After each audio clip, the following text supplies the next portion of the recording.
नमस्कार दोस्तों, कैसे हैं आप सभी लोग। आप सभी लोगों का इस सेशन में जुड़ने का लिए बहुत बहुत धन्यवाद, बहुत बहुत आभारी। आज हमारे पास बहुत ही इम्पोर्टेंट है जो जनरल न्यूज़ की तरह है दोस्तों, जो एक तरीके से जनरल हम सभी लोगों को सीखना चाहिए, हम सभी लोगों को जानना चाहिए। इससे यूपीएससी का कोई रिश्ता नहीं है, हम सभी को पता होना चाहिए। जनरल चीज़ें पे आज हम लोग डिस्कस कर रहे हैं, आज हम लोग बात करने का प्रयास करेंगे दोस्तों। आज हमारे पास जो टॉपिक निकल कर आ रहा है वो कहा जा रहा है कि बाइक चलाते समय पीछे बैठे व्यक्ति से बात करना अब होगा दंडनीय अपराध। ऐसा नियम बना है, ऐसा कहा जा रहा है दोस्तों।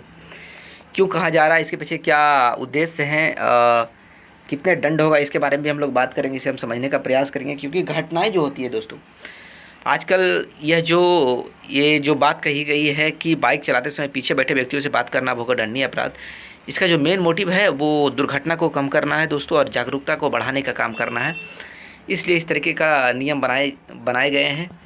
कहा जा रहा है कि चर्चा में क्यों है, केरल मोटर वाहन विभाग एमबीडी के नाम से जिन्हें हम जानते हैं, केरल मोटर वाहन विभाग ने बाइक राइडर्स को टारगेट करते हुए एक नया नियम पेश किया है दोस्तों। उन्होंने कहा है कि जिसके अनुसार अब बाइक की पिछली सीट पर बैठे राइडर से बातचीत करना अब दंडनीय होगा। यदि आप सामने गाड़ी चला रहे हैं और पीछे बैठे हुए आप साथी से, जो आपके पीछे बैठे हुए, अगर आप उससे बातचीत करते हैं तो इसके लिए आपको खमियाजा भुगतना पड़ेगा।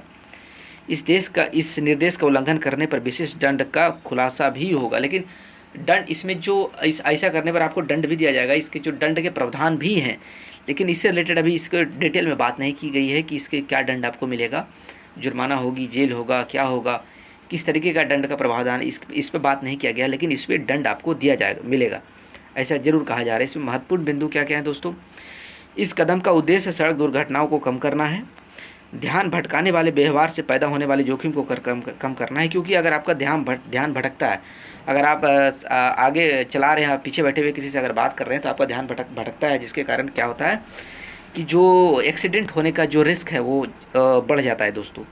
तथा रोड एक्सीडेंट में कमी लाना, इस तरीके से क्या हो सकता है, अगर इस प्रकार के अगर कानून बनेंगे, इस प्रकार का अगर निर्देश पालन किए जाएंगे तो हो सकता है कि सड़क दुर्घटना में कमी देखने को मिले दोस्तों।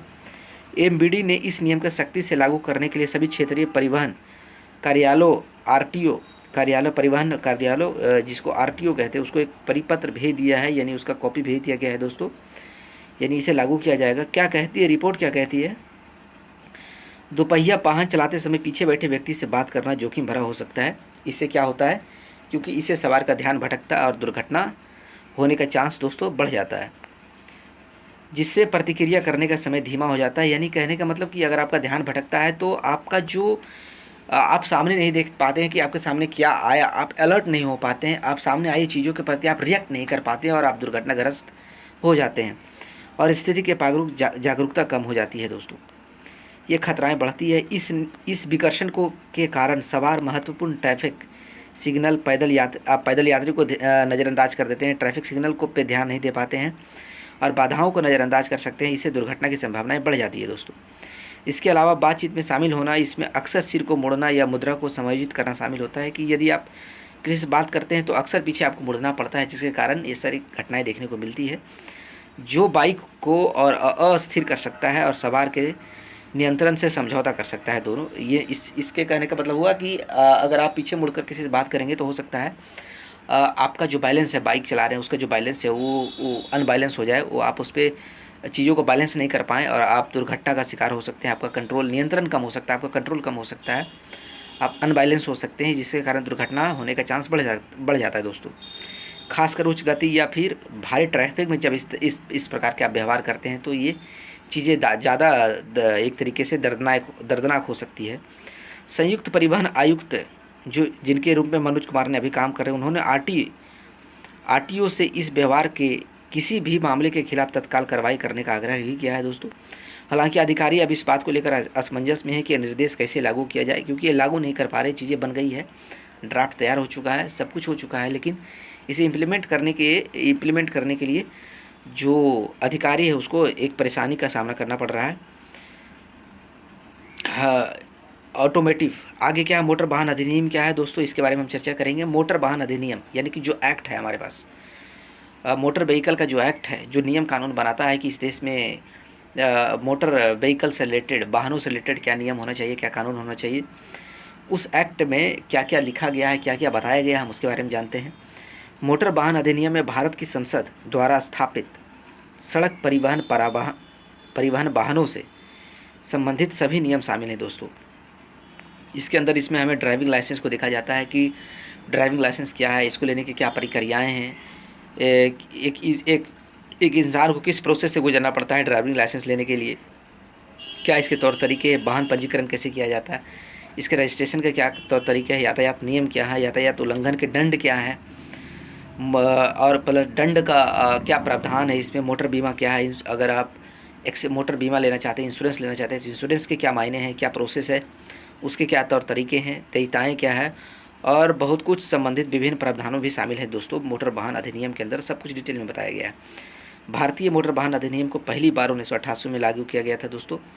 हालांकि भारत सरकार ने राज्य परिवहन मंत्रियों के साथ परामर्श के बाद 2017 में मोटर वाहन संशोधन विधेयक पेश किया गया था, यानी इसमें कुछ बदलाव किए गए थे। जो हमारा भारतीय मोटर वाहन अधिनियम 1988 का है, इसमें कुछ बदलाव लाया गया था 2017 में। भारत के जो राज्य परिवहन मंत्रियों के परामर्श के बाद ये निर्णय लिया गया था दोस्तों। यह विधेयक जुलाई 2019 में सफलतापूर्वक पारित हो गया था। 1 सितंबर 2019 से ये लागू भी हो गया था दोस्तों। तो क्या क्या चीज़ें हैं, क्या क्या इसमें बदलाव किए गए हैं, क्या क्या चीज़ें अमेंडमेंट किया गया है, इस पर भी हम बात करेंगे, इसे भी हम जानने का प्रयास करेंगे। मोटर वाहन संशोधन अधिनियम जो है, जो अमेंडमेंट नियम 2019 ने मौजूदा भारतीय मोटर वाहन अधिनियम 1988 में कई महत्वपूर्ण विशेषताएं और संशोधन को पेश करने का काम किया है दोस्तों।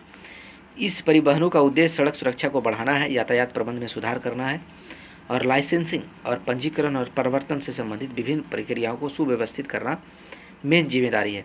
इसमें बदलाव इसीलिए लाया गया है दोस्तों ताकि हमारा सुरक्षा को बढ़ाया जा सके, यानी सुरक्षा को और बेहतर किया जा सके और बेहतर ढंग से सेफ्टी को मजबूत किया जा सकते, बनाया जा सके दोस्तों। इसीलिए इसमें सुधार किया गया है।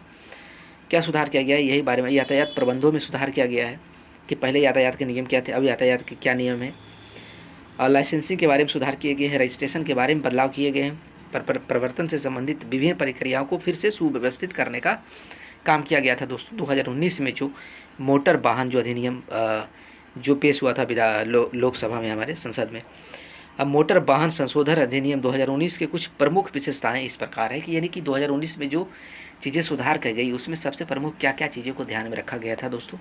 उस सख्त दंड को लेकर चीज़ें को बनाया गया था। कहने का मतलब है कि दंड में जो बदलाव थे उसको और सख्त कर दिया गया था, यानी कि जो पनिशमेंट है और उसको मजबूत करने का काम किया गया था। इसमें जेल भी शामिल हो सकता था और जुर्माना भी लगाए जाने का प्रावधान किया गया दोस्तों।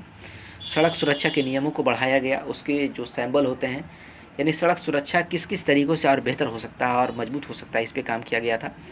इसके लिए क्या क्या जरूरत करना पड़ेगा, इसके लिए भी पहल की गई थी दोस्तों। इलेक्ट्रॉनिक निगरानी और परिवर्तन का काम किया गया था। ऑनलाइन प्लेटफॉर्म को मान्यता दिया गया था। किशोर अपराधियों के लिए कठोर दंड देने का भी प्रावधान किया गया था दोस्तों। अच्छे व्यक्तियों का संरक्षण करने का मतलब जो इलीगल तरीके से, जो गलत तरीके से जिसे जानबूझ के फंसा दिया जाता है, उन लोगों को बचाने का प्रयास भी किया गया था।